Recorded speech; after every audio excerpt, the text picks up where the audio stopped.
வணக்கம். இந்த வாரம் டங்கி, சலார், ஆக்வாமேன், சபாநாயகன் பலதரப்பட்ட மொழிகளில் பலதரப்பட்ட படங்கள் ரிலீஸ் ஆகுது. அதில் முதல்ல தேர்ஸ்டே அன்னைக்கு ரிலீஸ் ஆன படம் தான் இந்த டங்கி. இன்னைக்கு ஆக்வாமேனும் ரிலீஸ் ஆயிருக்கு. பட் இது பார்த்ததுனால அதை பார்க்க முடியல. சனிக்கிழமை சபாநாயகன் பார்க்கலாம், ஆக்வாமேன் பார்க்கலாம், இன்னும் முடிவு பண்ணல. ஸோ வேற ரிவ்யூஸை வச்சு இல்லை சுற்றி இருக்கலாம் இன்ஃப்ளூயன்ஸ் பண்ணுறத வச்சு என்னன்றதை நம்ம முடிவு முடியாது. நாளைக்கு நான் சலார் பார்த்துறேன். ஸோ நாளைக்கு சலார் ரிவ்யூ வந்துடும். ஸோ இந்த டங்கியை பற்றி பேசணும் அப்படின்னா ஷாருக் கான் நிஜமே ஒரு தைரியமான ஒரு முடிவு எடுத்திருக்காருன்னா நான் நினைக்கிறேன். என்னன்னா இப்போ பத்தான், ஜவான் ரெண்டு பிளாக் பஸ்டர் படங்கள், ரெண்டுமே 1000 கோடி தாண்டி கலெக்ஷன்லாம் பண்ணியிருக்கு. ரெண்டுமே டோட்டலாக ஒரு மாஸ் மசாலா கமர்ஷியல் படங்கள், டோட்டலாக மாஸ் ஆடியன்ஸுக்கான படம். டோட்டலாக அதுலேருந்து கான்ட்ராஸ்டான ஒரு டோனில் ஒரு ஃபீல் குட்டாக நிறைய ஹீரோயிசம்லாம் இல்லாமல் கொஞ்சம் கேரக்டர்ஸுக்கும், அதாவது மற்ற கேரக்டர்ஸுக்கும் கதைக்கும் கொஞ்சம் முக்கியத்துவம் இருக்கிற ஒரு படம்.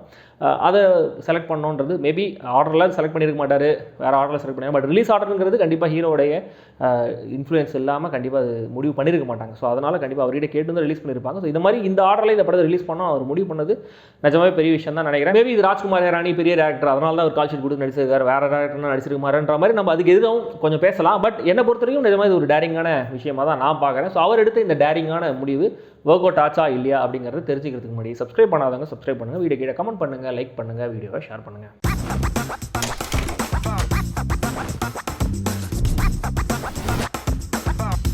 டங்கி கதை நிகழ்காலத்தில் ஓப்பன் ஆகுது. இங்கே பஞ்சாபில் ஷாருக் கான் ஒரு ரன்னிங் ரேஸில் பயங்கரமாக ஓடிட்டு இருக்காரு. அவர் வயசெல்லாம் ஆகி முடியெல்லாம் நரைச்சி தாடியெல்லாம் விட்டுருக்காரு.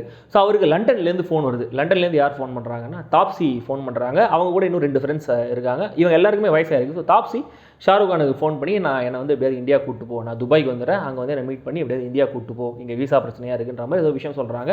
நான் எதுக்கு வரணும் அப்படின்ற மாதிரி ஒரு மாதிரி டென்டேட்டிவாக தான் ஷாருக் கான் பதில் சொல்கிறாரு. அதுக்கப்புறம் இந்த 3 ஃப்ரெண்ட்ஸ் தாப்சியும் இன்னும் 2 ஃப்ரெண்ட்ஸும் துபாய்க்கு ஃப்ளைட்டில் போகிறாங்க. ஃப்ளைட்டில் போகும்போது ஃப்ளாஷ்பேக்காக அவங்க நினச்சி பார்க்குறாங்க. ஸோ 1995 பஞ்சாபில் என்ன ஆச்சு, ஸோ இவங்களுக்கும் ஷாருக் கானுக்கும் என்ன சம்பந்தம், இவங்கெல்லாம் எப்படி லண்டன் வந்தாங்க, ஏன் ஷாருக் கான் மட்டும் பஞ்சாபில் இருக்காரு. ஸோ இது எல்லாத்துக்குமான ஆன்சர் தான் டங்கி.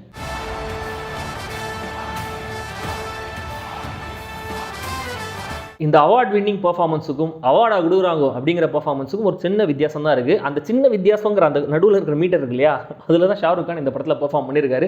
சில காட்சிகள்லாம் அவரோட நடிப்பு ரொம்ப நல்லாவே இருக்குது. இதெல்லாம் நம்ம ஜவானில் பார்க்கலையே, பத்தானில் பார்க்கலையே, பயங்கரமாக நடிக்கிறாரு அப்படிங்கிற மாதிரி இருக்குது. சில காட்சிகளில் ஏன் இவ்வளோ ஓவராக பயங்கர ட்ராமாட்டிக்காக ஏன் இப்படிலாம் பயங்கரமாக பண்ணுறாரு அப்படிங்கிற மாதிரியும் இருக்குது.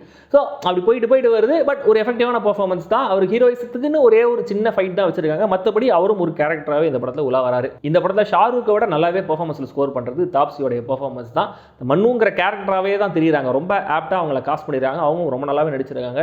ஃபர்ஸ்ட் ஹாஃபில் அந்த பஞ்சாபில் நடக்கிற காட்சிகள் நிறைய சீன்ஸில் அவங்களோட நடிப்பு சமையல் நடிக்கிறாங்களே, எப்படி இவ்வளோ பயங்கரமாக பிக்கப் பண்ணிட்டாங்கன்ற மாதிரிலாம் நம்மள ஆச்சரியப்பட வைக்குது. இந்த ஃப்ரெண்ட்ஸ் கேங்கில் அனில் குரோவர், விக்ரம் கோச்சார் இன்னும் 2 பேர் இருக்காங்க. இவங்க 2 பேருமே ரொம்ப நல்லா இந்த சப்போர்ட்டிங் ரோல்ஸை ப்ளே பண்ணியிருக்காங்க. முக்கியமாக இதில் விக்ரம் கோச்சார் வந்து சிங்கா வராரு, தாடிலாம் வச்சுட்டு தலையில் டர்பன்லாம் வச்சுட்டு வருவார்.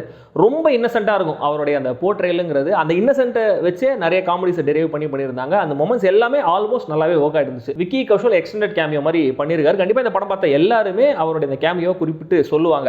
ஆனால் அதில் ஒரு சின்ன பிரச்சனை இருக்குது. அதை பற்றி நம்ம அப்புறம் பேசுவோம். இப்போதைக்கு அவரோட நடிப்பு எப்படின்னா நிஜமாக ரொம்ப கன்வின்சிங்காக பண்ணியிருக்காரு. தான் காதலிச்ச பொண்ணு தன்னை விட்டு லண்டன் போயிட்டாங்க, அங்கே கஷ்டப்படுறாங்க, எப்படியாவது அவங்கள போய் காப்பாற்றணுங்கிற மாதிரி அந்த ஒரு ஏக்கத்திலே இருக்கிற ஒரு ரொம்ப எமோஷனலான ஒரு யங்ஸ்டர் கேரக்டர் அப்படியே ரொம்ப ரியலிஸ்டிக்காக போர்ட்ரேட் பண்ணியிருக்காரு. அவருக்கான மோனலாக் மாதிரி ஒரு சின்ன சீன் இருக்குது, குடிச்சிட்டு பேசுவார் பாருங்க, ஒரு அட்டகாசமான சீன். இது டெக்னிக்கல் ஆஸ்பெக்ட்ஸை பொறுத்த வரைக்கும் இந்த கதைக்கு இது போதுன்ற மாதிரி இந்த மொத்த டீமும் யோசிச்சு ஒர்க் பண்ண மாதிரி தான் இருக்குது. ஏன்னா ஒரு சில இடங்களில் சப்ஸ்டாண்டர்டாகவே ஃபீல் ஆகுது. இவ்வளோ பெரிய ஹீரோ, இவ்வளோ பெரிய டேரக்டர், இவ்வளோ பட்ஜெட் இருந்திருக்கும், ஆனாலும் ஏன் இப்படி எடுத்துருக்காங்க அப்படின்னு கொஞ்சம் டிசப்பாயிண்டிங்காக தான் இருந்துச்சு. ஏன்னா இந்த படத்தோட ஜானர் ஒரு ரோட் மூவி மாதிரி தான் வச்சுக்கோங்களேன். அதனால விஷுவலாக இதுக்கு நிறைய ஸ்கோப் இருக்குது. நிறைய விஷுவல்ஸ் நீங்கள் எக்ஸ்ப்ளாய்ட் பண்ணியிருக்கலாம், பயங்கரமாக காமிச்சிருக்கலாம். ஆனால் அது கதைக்கும் தேவைப்பட்டுச்சு. பட் அது ஏன் அவங்க பண்ணலங்கிறது தெரியல. இந்த படத்துடைய பாசிட்டிவ்ஸ்னு பார்க்கும்போது இந்த பிரமிஸ் கொஞ்சம் ஃப்ரெஷ்ஷான பிரமிஸ் தான். இந்த மாதிரி கதைகளை நம்ம கேள்விப்பட்டிருப்போம். எனக்கு தெரிஞ்சு என்னோட ரீசெண்ட் மெமரியில் இப்படி ஒரு பிரமிஸை வச்சு ஒரு படத்தை எடுத்தது இல்லைன்னும் போது கண்டிப்பாக இது ஒரு ஃப்ரெஷ்ஷான நல்ல பிரமிஸ் தான். அது நல்லா எடுத்திருக்காங்களா இல்லையாங்கிறது வேற விஷயம். பட் அதை எடுக்கணும்னு முடிவு பண்ணது ஒரு நல்ல விஷயம் இல்லையா. ஸோ அது நல்லா இருந்தது. தென் படத்துடைய ஹியூமர் த்ரூ அவுட் எல்லாமே ஒர்க் ஆகலைனாலும் அங்கங்கே சில விஷயங்கள் நல்லாவே ஒர்க் ஆகுது. வாய் விட்டு சிரிக்கிற அளவுக்கு ஒர்க் ஆகுது. இந்த மைண்ட் யுவர் லாங்குவேஜ்னு ஒரு பழைய சீரியல் ஒன்று இருக்கும், நீங்கள் யூடியூப்பில் பார்த்தீங்கன்னா தெரியும். அதில் ஃபுல்லாக இந்த இங்கிலீஷ் பேசுகிற காமெடி தான். நான் செட் ஆஃப் வேறு ஊரை சேர்ந்தவங்க, வேறு நாட்டை சேர்ந்தவங்க இங்கிலீஷ் கிளாஸில் உட்காந்து இங்கிலீஷ் கற்றுப்பாங்க. அந்த லாங்குவேஜை வச்சு வர காமெடி தான். அந்த மாதிரி காமெடி ட்ரை பண்ணியிருந்தாங்க ஒரு சில காட்சிகளில். அது கொஞ்சம் ஒர்க் அவுட் ஆச்சு. கிளைமேக்ஸ் ப்ரிடிக்டபிளாக இருந்தாலும் லாஸ்ட் 20-30 மினிட்ஸ் அந்த எமோஷனும் சரி, அந்த ஹியூமரும் சரி, கொஞ்சம் பெட்டராகவே கம்பேரிட்டிவ்லி கொஞ்சம் பெட்டராகவே ஒர்க் அவுட் ஆச்சு. ஏன்னா அதுக்கான அந்த பே ஆஃபை ப்ராப்பராக பிளேஸ் பண்ணி அதை கரெக்டாக பில்ட் பண்ணி அந்த மொமெண்ட் கொண்டு போயிருந்தாங்க. ஸோ இவங்க எல்லாரும் நாங்கள் சொந்த ஊருக்கு போகிறோம் அப்படின்னு சொல்லிட்டு போகிற அந்த மொமெண்ட் நிஜமாவே கைத்தட்டுற மொமெண்ட்டாக தான் இருந்துச்சு. கடைசியில் இந்த விஷயத்தை ஒழுங்காக பண்ணியிருக்காங்க பண்ணியிருக்காங்க இல்லையா, இதை படம் முழுக்க பண்ணியிருந்தா இது ஒரு மெமரபிளான ஒரு என்டர்டெய்னிங்கான படமாக இருந்திருக்கும். அது பண்ணல அப்படிங்கிறத இந்த படத்துடைய முக்கியமான பிரச்சனை. ப்ரிமிஸ் ஃப்ரெஷ்ஷாக இருக்குன்னு சொன்னோம் இல்லையா, ஆனால் இதோடைய ட்ரீட்மெண்ட் பயங்கர ப்ரிடிக்டபிளாக இருக்குது. ராஜ்குமார் ஹீரானி படம் எடுப்பது எப்படின்னு அவரே ஒரு சாம்பிள் எடுத்து கொடுத்தா மாதிரி படத்துடைய அந்த முதல் 30-40 நிமிஷம் அப்படியே 3 Idiots ஃப்ளோவே ஃபாலோ பண்ண மாதிரி தான் இருந்தது. ஹியூமர் எல்லாமே ஒர்க் ஆகுதா? இல்லை, அதில் ஆன் அண்ட் ஆஃப் தான் ஒர்க் ஆகுது. சரி, எமோஷன்ஸாக அதுதான் ஃபுல்லாக ஒர்க் ஆகணும் இல்லையா, பட் அதுவுமே கூட ஒர்க் ஆகல. அதுவும் பயங்கர கிளீஷியரான எமோஷன்ஸாக தான் இருக்குது. அண்ட் அகைன் அங்கேயும் நம்மளுக்கு 3 Idiots படம் நிறைய ஞாபகம் வருது. விக்கி கௌஷலோட மொமெண்ட்டை பற்றி சொல்றதுல அவர் வந்து சீன் எமோஷனலாக இருந்திருக்க வேண்டிய சீன், அதுதான் இந்த கேரக்டர்ஸ்க்கு ஒரு பர்பஸை கொடுக்குது. அவங்க டிரைவ் பண்ணி செகண்ட் ஹாஃப் ஃபுல்லாக அந்த எமோஷன் தான் கேரி பண்ணி கொண்டு போகணும். ஆனால் அந்த எமோஷன் ஸ்டே ஆகவே இல்லை. விக்கி கௌஷல் நல்லா தான் பெர்ஃபார்ம் பண்ணியிருக்காரு, அதில் எந்த குறையும் இல்லை. ஆனால் ரொம்ப அவசரமாக எல்லா விஷயத்தையும் ஒரு ஹைலைட் ரீல் மாதிரி டக்கு டக்குன்னு சொல்லிட்டு போன மாதிரி தான் இருந்ததே தவிர எந்த எமோஷனும் ஸ்டே ஆக மாட்டேங்குது. அதுக்கான ஸ்பேஸை கரெக்டாக பில்ட் பண்ண மாதிரியே தெரியல. சரி, செகண்ட் ஹாஃப்ல இவங்க ஜேர்னின்னு ஒன்று ஆரம்பிக்கிறாங்க. அதாவது சுவாரஸ்யமாக இருந்துச்சான்னு பார்த்தீங்கன்னா பயங்கர போங்காக தான் இருக்குது. அதில் சுத்தமாக ஒரு நம்பகத்தன்மையே இல்லவே இல்லை.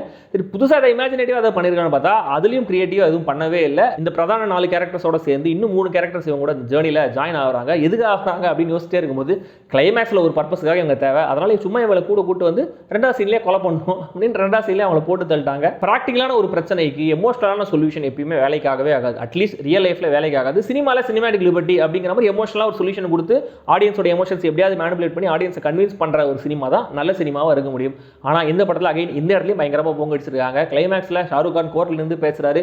என்னமோ பேசுறது, எதுக்கு விசா வாங்குறீங்க, எதுக்கு பார்டர்ஸ்லாம் க்ளோஸ் பண்ணுறீங்க, மனுஷங்களையும் இப்படி ஒதுக்கி வைக்கிறீங்க, பறவைகள்லாம் என்ன பாஸ்போர்ட்டாக வாங்குதுன்னு வைரமுத்து பாட்டெலாம் பாடிட்டு இருக்காரு. இந்த பாயிண்ட்லேயே இந்த படம் என்ன இவ்வளோ அபத்தமாக இருக்குன்னு நம்மளை ஃபீல் பண்ண வைக்கிறதுனால டுவர்ட்ஸ் எண்ட் இவங்க பண்ணியிருக்கிற விஷயங்கள்லாம் அவ்வளோ எஃபெக்டிவாக நம்மளுக்கு ஒர்க் ஆக மாட்டேங்குது. மேபி ஒரு 15-20 வருஷத்துக்கு முன்னாடி 3 days ரிலீஸ் ஆன உடனே இந்த படம் ரிலீஸ் ஆயிருந்துச்சுன்னா அப்போ ஒர்க் ஆயிருக்கலாம்.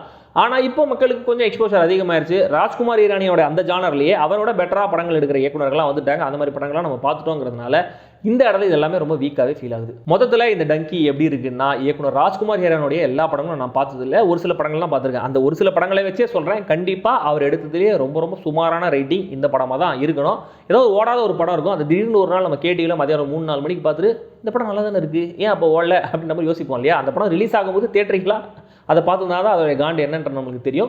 அந்த மாதிரி ஒரு படமாக தான் டங்கி இருக்க போகுதுன்னு நினைக்கிறேன். ஓடிடியில் வந்ததுப்போ கண்டிப்பாக இந்த படத்தை எல்லாரும் என்ஜாய் பண்ணுவாங்க. ஏன்னா வீட்டோட கம்ஃபர்ட்டில் இந்த படத்தை பார்க்கும்போது நல்ல ஃபீல் குட் படமாகவே தான் இருக்கும். ஆனால் தியேட்ரிக்கல் எக்ஸ்பீரியன்ஸாக பார்க்கும்போது இதோட ஷாலோவான ரைட்டிங்னால எனக்குள்ள பெருசாக எந்த வித தாக்கத்தையும் இந்த படம் ஏற்படுத்தலை. படம் இப்போதைக்கு தியேட்டரில் மட்டுமே ரிலீஸ் ஆயிருக்கு, ஹிந்தியில் மட்டும்தான் ரிலீஸ் ஆயிருக்கு. சென்னையில் எல்லா ஹிந்தி வெர்ஷன்ஸுக்குமே சப்டைட்டில்ஸ் இருக்குன்ற மாதிரி தான் சொல்லியிருக்காங்க. எதுக்கும் ஒரு தடவை செக் பண்ணிட்டே புக் பண்ணுங்க. எனக்கு ஜாலியாக ஃபீல் குட் படம் எப்படி இருந்தாலும் போதும், ரொம்பலாம் நான் கம்ப்ளைண்ட் பண்ணாமல் ஈஸி வாட்சாக இருந்தால் பார்த்துருவேன் அப்படின்னு சொல்கிறவங்க கண்டிப்பாக இந்த படத்தை ஒரு தடவை ட்ரை பண்ணலாம்.